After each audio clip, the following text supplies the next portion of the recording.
Good morning, everybody. We've just had a flight with the Mini Pro 3 DJI drone thing. It's a little bit breezy, so I didn't stay out for too long with it, apart from anything else.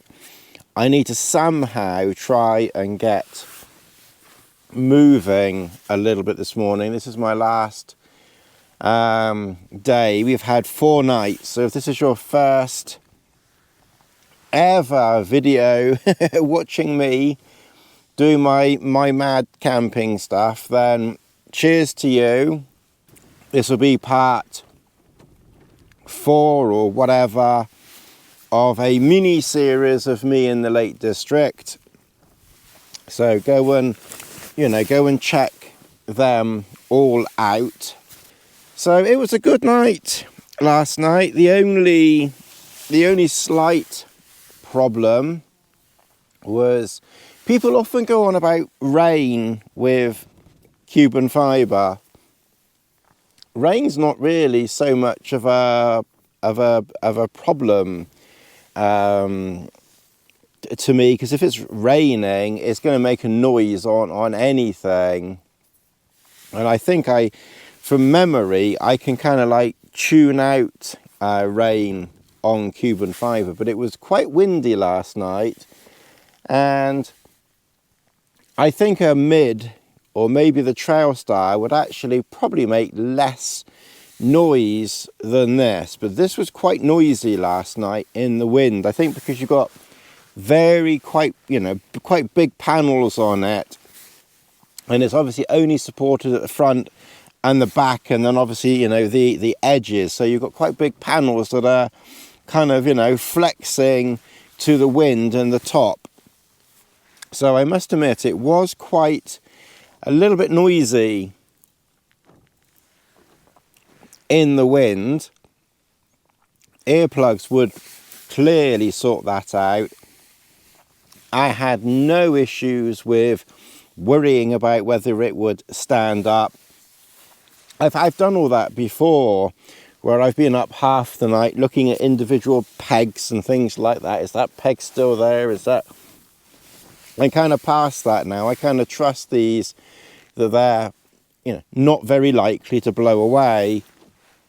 So that doesn't really worry me now.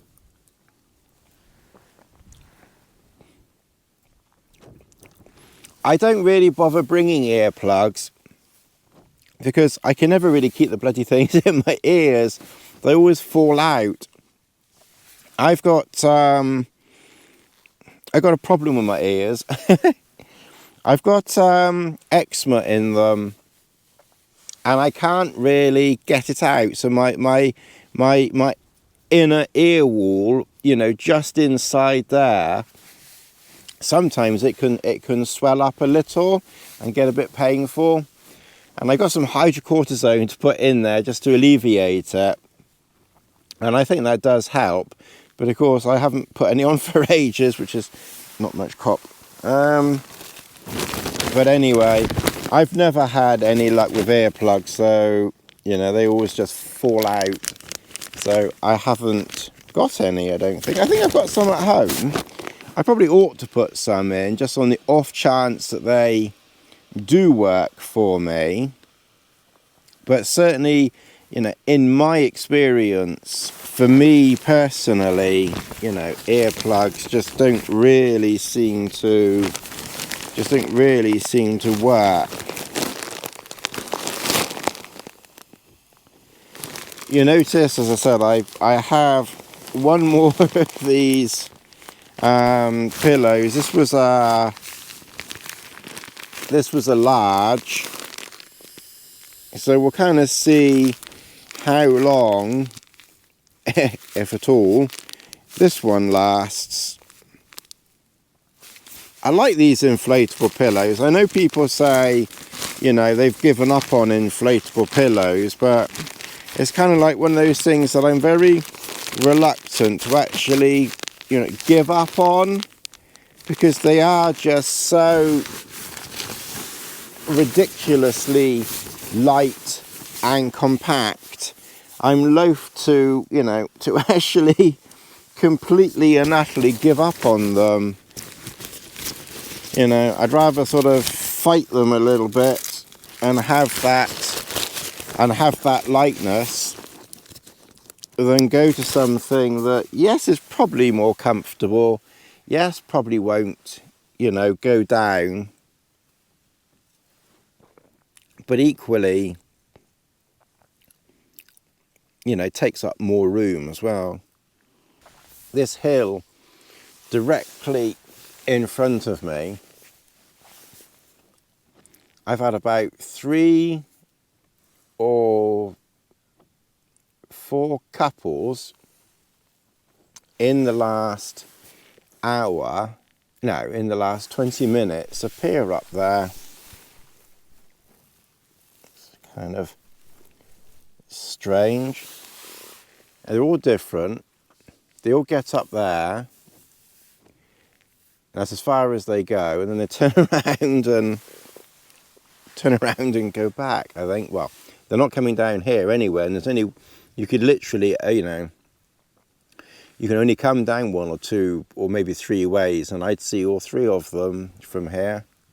If you're enjoying this video, please do like, subscribe, share, hit that notification button, and leave a comment below. I brought some lightweight extremities gloves. Now those I did use.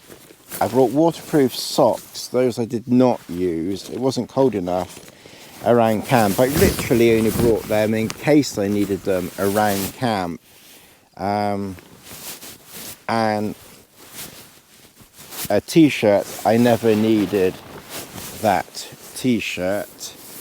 This quilt, I have to say, it did really, really well. Like I said, it's probably not PhD's greatest designs and things, but I have to say it actually performed very well. And as you can see, after 4 days, it's still in very good, you know, there's no dampness in there whatsoever, so it's in very, very good condition there.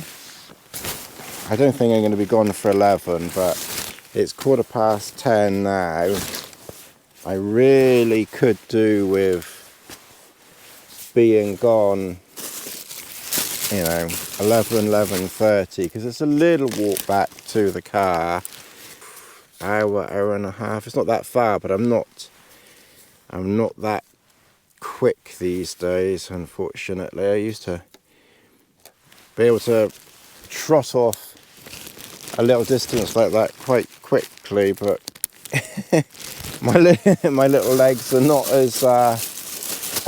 as speedy as they once were. This is my nightwear, and obviously, you know, I keep this in with the sleeping bag. This is like, you know, critical stuff for keeping dry. You know, this is like this. You know, this is, since I don't know. Anyway, never mind. So that's Helly Hansen. No, it's not. That's Icebreaker. I did get a pair of Helly Hansen leggings for nightwear, but they've got how to put it, a cock slot, as it were, a place where your bits go in. And I'm not really a big fan of that type of thing. I prefer just regular tights rather than all this fancy stations, as it were, or parking areas for your night fighter, for your 2 hangers and a night fighter. I mean, it's okay. They're okay. They're quite comfortable. I didn't need, well, last night I used this inner bag last night, just very briefly, and then it kind of warmed up a little bit, and then I didn't need it after that. In fact, once I was undercover, if you were watching last night's video or yesterday's video or whichever part it is, I had my jumper on and I had this on here, this jacket on, but I took this jacket off and I was fine with just the jumper. This Momentum or Epic or whatever this material is on this MLD super light bivvy, you know, is dry. I mean, that did its job, you know, very well, just as we would, you know, kind of expect it, you know, to do, to be honest. It kept me, you know, warm and dry. It's not waterproof, but it certainly doesn't let water drops through, and it has to be breathable, because my down sleeping quilt thing was dry. I hate packing up. This is the one bit that I actually don't really enjoy with camping, is packing up. I don't mind setting up camp, because when you're setting up camp, you've got the excitement of the evening ahead of you.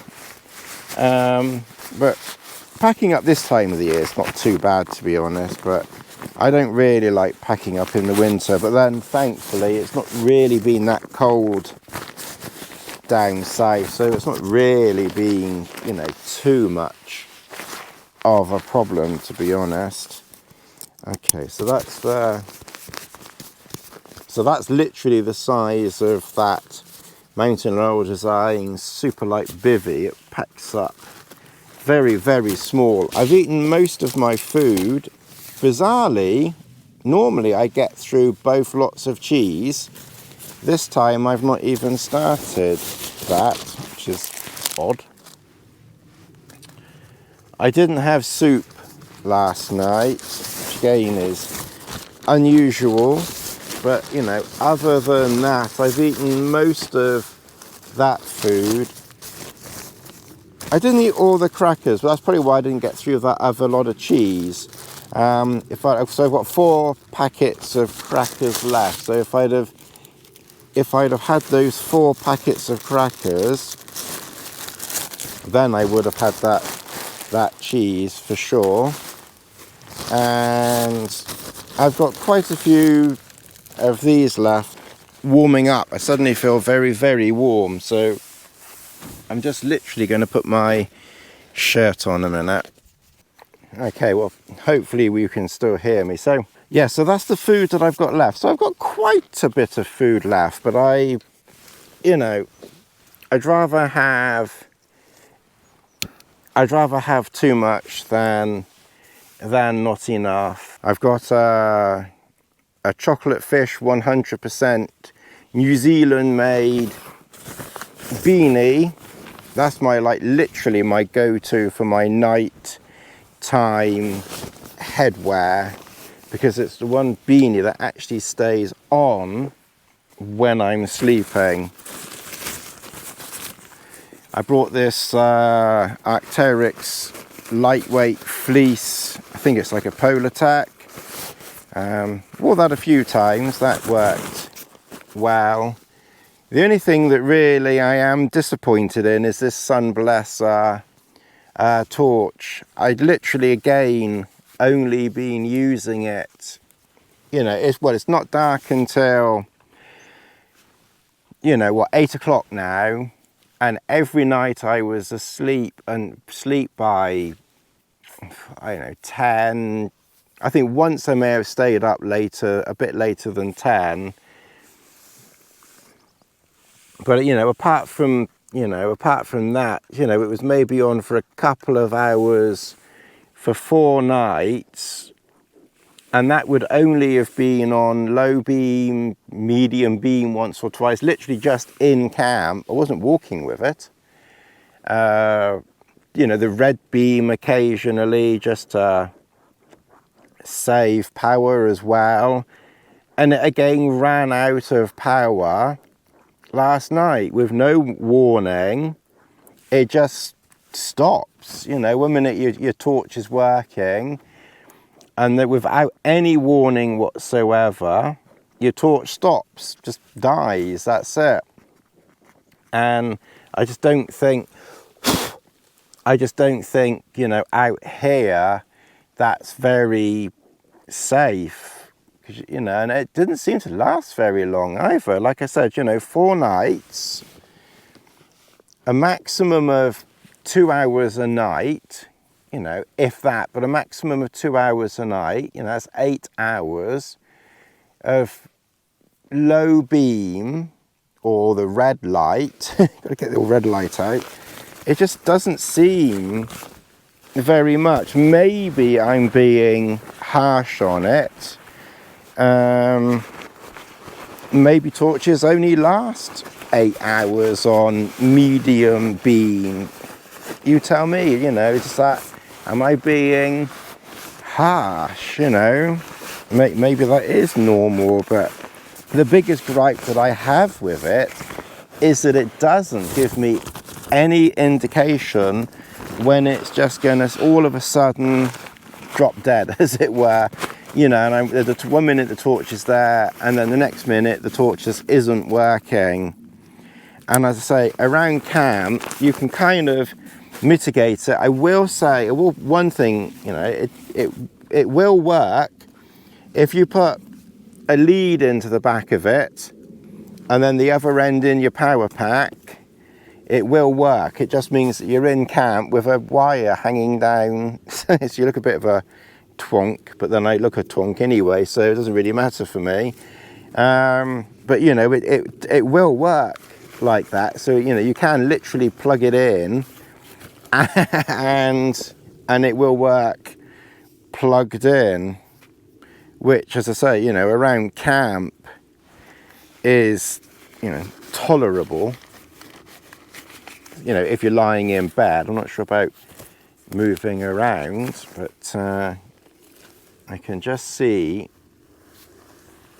that.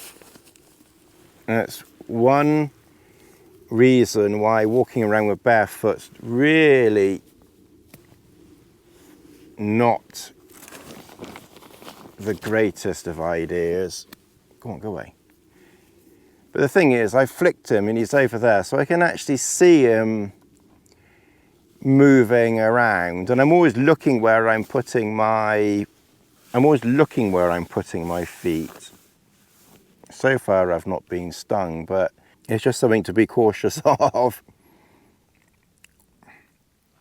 I'm not the only one that's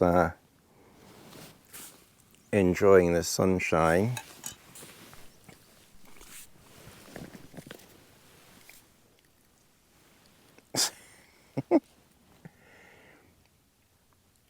That's a nice relaxed pose, isn't it? Oh. Oh. Yeah, so I'm disappointed in that Sunblesser torch. I think, like I said, tell me what you think. Is, you know, 8 hours on medium and low light, you know, is that acceptable or not?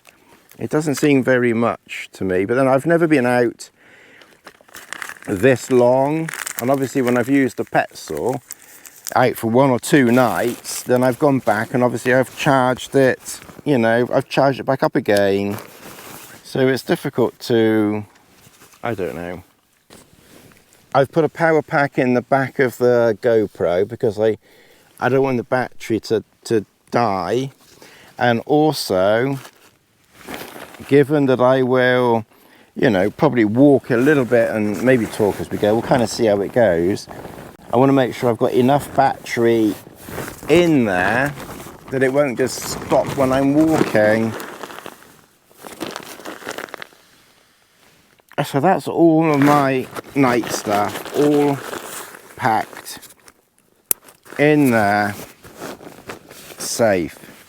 So it doesn't matter what happens now, literally the tent could blow away, and you know, and that stuff is now safe. Another thing that might be just worth bearing in mind, if you've got an InReach, it might be worth either turning it off at night or trying to remember to not have it under your pack, because I've had mine under my pack for 2 nights, and I did notice it yesterday, and I meant to do something about it last night, but of course with everything going on with the wind and setting up camp and everything, I of course forgot. But then you can learn from my lessons. If you have an InReach device, either turn it off at night to conserve power, or make sure that it has a clear view of the sky when you are in camp. Because yesterday it went from 69%, I'm sure it was about 69%, to 30% yesterday morning, and when I left camp over there it was on 30%, and I'm sure when I got into camp last night it was on about 28%, because I remember seeing a 29% halfway here, so it must have been about 28% when I got here, because it wasn't very far to here. It's on 9% now, so and I'm pretty sure it's been under my pack. So, you know, just be cautious if you have an InReach, that either turn it off at night or just make sure that it has a clear view of the sky at night, because you might find yourself without power if it's under the rucksack, because I think when it's hiding under the rucksack it's constantly looking to reacquire satellites and things like that. And of course if it's hiding under a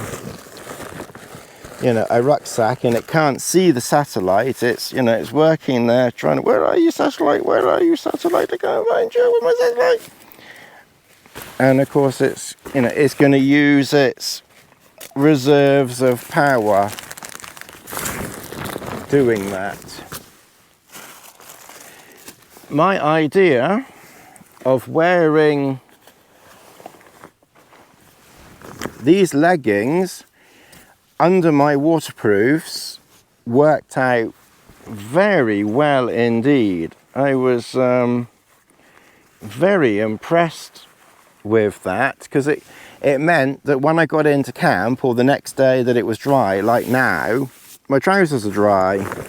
So that worked out exceptionally well. I don't know where that idea came from, but it came from somewhere within the darkest depths of my brain. It shows that part of my brain works. So I mean, it's not so practical if you're actually out walking and you've got your trousers on, then it starts to rain. Admittedly, then you're probably just going to put your trousers on,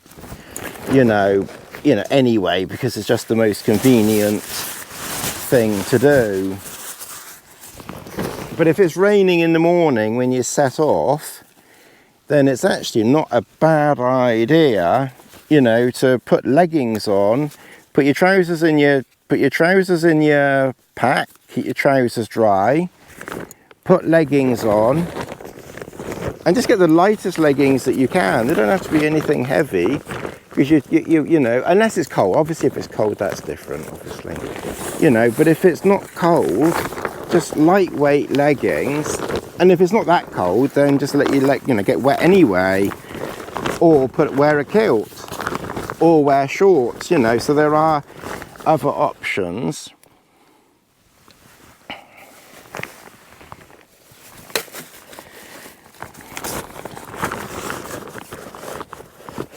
This pack, I don't think MOD use this material anymore. I think they've switched to a different material. I'm not exactly sure, but anyway, this pack is just amazing. I just absolutely love this. It's waterproof, it's strong, it's lightweight. It's obviously a frameless pack. If you want to see a video of me packing it, you can see how I pack it. It's just, an altogether absolutely brilliant pack. I've got nearly everything in there now. It's just obviously my food and the drone and rubbish.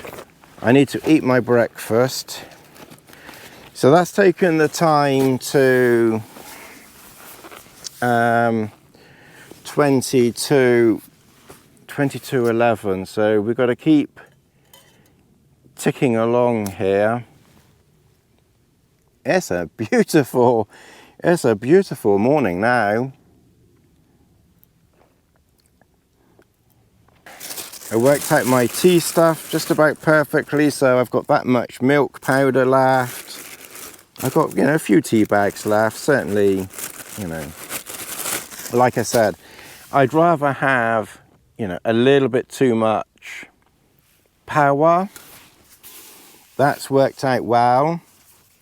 So I finished a 13,000 milliamp hours. I finished a 20,000 milliamp hours. I've used 3 drone batteries, plus one of these power packs, a little bit of the power from that top one battery, which allowed the flight just now. And I'm just using a 10,000 milliamp hour power pack now. So I might have got away without bringing the 10,000, but given that I am using it now, it would have meant sacrificing something or other, and then I wouldn't have been happy and comfortable and everything else like that. So definitely glad I put that extra power pack in. Everything has been recorded on the GoPro this time. I've not used the phone at all. Everything's gone on the GoPro. All right, I think the next thing to do is to have my porridge, another tea, and then start getting that cleaned up, because I can't really do much else with a pot full of porridge. The strange thing is, when I go home, the pack is as full as when I came out. It always amazes me that you'd think that by the time you've eaten all your stuff, the pack would actually get smaller. But I think all those wrappers and packaging and everything else like that takes up as much room for going back as the food did itself for coming out. But at least the wrappers is a lot lighter. Socks, I wear Smart Wool Merino. I just literally swear by them. I use the Darn Tough and Tico and a few others that use merino, but I think I trust Smart Wool so much that if I'm doing a big job, if I'm doing a big trip like this, then I tend to fall back, onto Smart Wool, because I know it, and they've not let me down, and they're just comfortable. It's the strangest of weather. There's not a breath of air at the moment, or wind I should say, really. Not a breath of wind here. Clouds aren't moving. It's unbelievably still. But even when there's no wind, put something heavy on your foam mats. Been there, done that a few times, and when you think there's no wind, and then all of a sudden your foam mat is floating off. Anyway, we'll collapse the shelter down. Well, one thing I will just show you, I didn't risk it completely, but I did use one of these shepherd hooks on this corner here, although I did back it up with one of these as well, because the ground here was quite difficult to get pegs in some places. Oh, lassie. Good girl. You like it here, don't you? All these high advantage points for you. So a couple of places I double pegged, you know, just to be on the safe side. I don't normally double peg. It's not normally necessary. That one. This one, that one I double pegged, and that was in good and proper. In fact, that one I even almost treble pegged. Okay, I think that's all of them out. You can see there's just not a breath of air here at all. It's unbelievably still. But again, just be a little bit cautious though. Don't just blindly think there's no... All right, well, I suppose this is going to be a tip. Holding the front. Now, it's kind of just worked out like this. I don't normally do it like this. So what you can do, find the back. So on the tarp, this is obviously a rectangular tarp. I kneel on my stuff sack, and that keeps my knees from getting wet. When you've done taken all your pegs out, roll your Cuban, and with a tarp, if you roll it with the back, it's still pegged out, that last peg. But if you roll it with the starting at the back, and then when you get into camp and you unroll it, you will know that when you get to the back, and you know, for unrolling it, that will be the back. If that makes any sense. Useless bit of information there.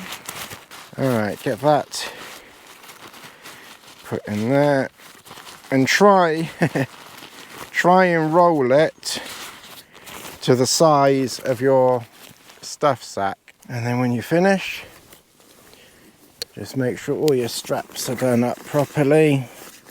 I put my waterproofs, strap them to the outside of the pack.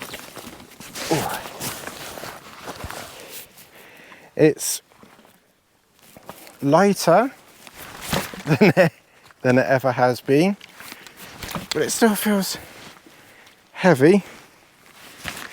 I'll try and remember to weigh when I get back to car, before I unpack. It was about 15 kilograms when I set out, although I have fuel left, which is a good thing. We've taken everything with us. When I first start walking, my knees and joints are not very supple, to say the least. We've only just left camp, which is like just in that little green bit on that hill, and of course straight away Lassie has found water. Go on then, have a splash.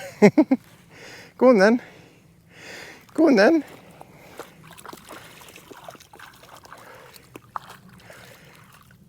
It's funny, sometimes she has to feel like she has to ask permission. Good girl, Lassie. Oh, Lassie. Alright, we gotta go, Lassie. It's 11:30. We're running a little bit behind. Come on. It's a bit of a trek back, Lassie. Come on.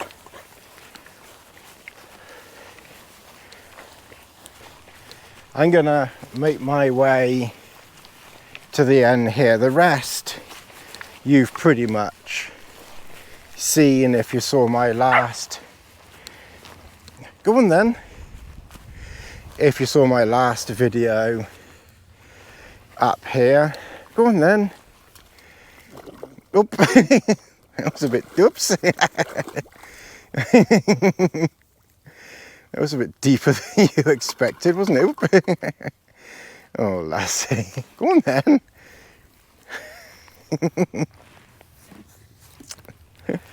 Maybe come over here. It might be a bit shallower here.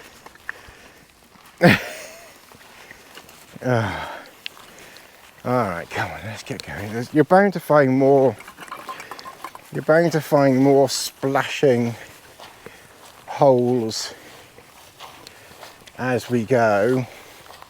So you've literally got to cross one there. I think the path actually went up over there, but we're going to come around here. The path comes around here too. Well, go on then. Go on then.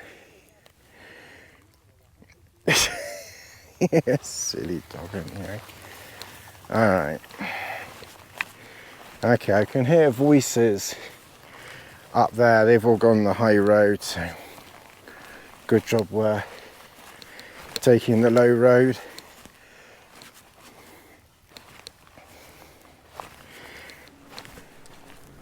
And don't forget, if you want to see the Roman fort, go back to my June video and you will see me walking past the Roman fort of Hardknott in that video. Okay, well, we have reached the end here. This is that big rock wall. I saw an elderly couple walking up here just a minute ago, and Lassie is still hunting out water down there. I'm going to get going because the path goes down here and the road is very close now. I look forward to seeing you, in the next video. Thank you very much for watching. I hope you enjoyed this. Please post comments below. I try to respond to every comment where possible. Anyway, I look forward to seeing you in the next video. Bye bye.